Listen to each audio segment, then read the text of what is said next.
জীবন থেমে থাকে না, নদীর স্রোত যেমন থেমে থাকে না, সময়ও তেমনি থেমে থাকে না, দিনও কারোর জন্য অপেক্ষা করে না।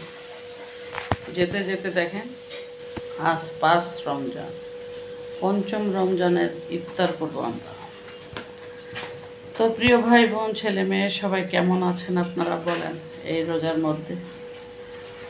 আলহামদুলিল্লাহ, আমি আপনাদের বোন, নানি, আন্টি, যে যেটাই বলেন ভালো আছি। তো আবারও চলে এলাম আর একটা নতুন ভিডিও নিয়ে।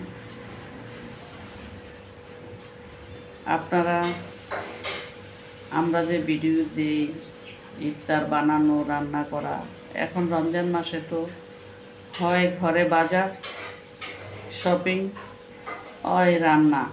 আর মহিলাদের তো আমাদের তো সবই সারাদিনের কাজই হলো আমরা রান্না করা, খাওয়া, রেডি করা, এগুলো।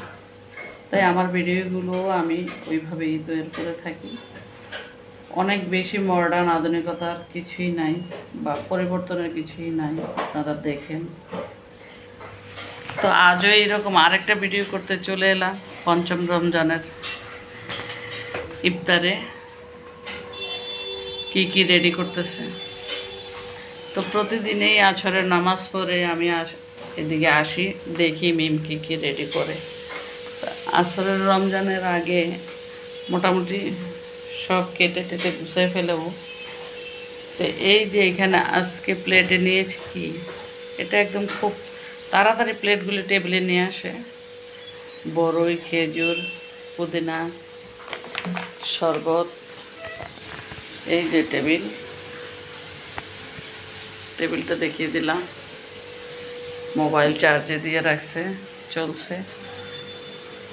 কলা, চিরা, নারকেল, কলা, এটা মনে হয় বাংলার দেশের সব মানুষ খেয়ে থাকে না।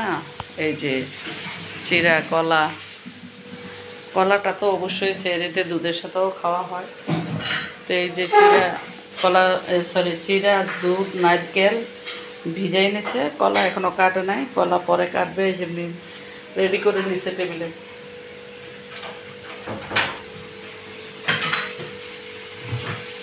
সবচেয়ে দামি জিনিস বাংলা কলা,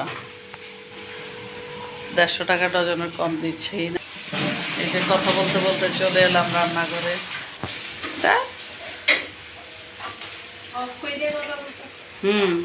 এই যে দেখেন, খুব চমৎকার অসাধারণ একটা জিনিস, একদম পুকুর থেকে কেটে নিয়ে আসছে। হ্যাঁ, আমার পরিচিত এক খালার হাজব্যান্ড, দেখে নিলাম।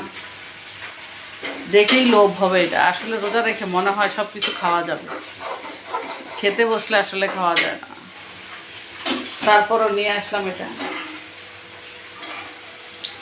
তারপরে এই যে দেখেন সবচেয়ে সুন্দর কালার, দেখেন খুবই সুন্দর একটা কালারের জিনিস, খুবই দামি এবং স্বাস্থ্যসম্মত, একদম সস্তা, পানির দামে দিচ্ছে। হ্যাঁ, যা কল্পনাও করা যায় না। 3 কেজি নাকি 500 টাকা, 50 টাকা। 3 কেজি 50 টাকা। হ্যাঁ, আর এই যে মিম রান্না বসায় দিচ্ছে চুলাতে। ওই যে তেল পড়ছে মনে হয়, ফুটতে আওয়াজ শুনতেছেন। ওর ক্ষমতার বাইরে জন্য পানি দেওয়ার শোনা যায় না। আর এই যে এখানে আলুর চপ রেডি করে নিচ্ছে, ভাজবে, বেসনে চুবিয়ে চুবিয়ে ভেজে নেবে।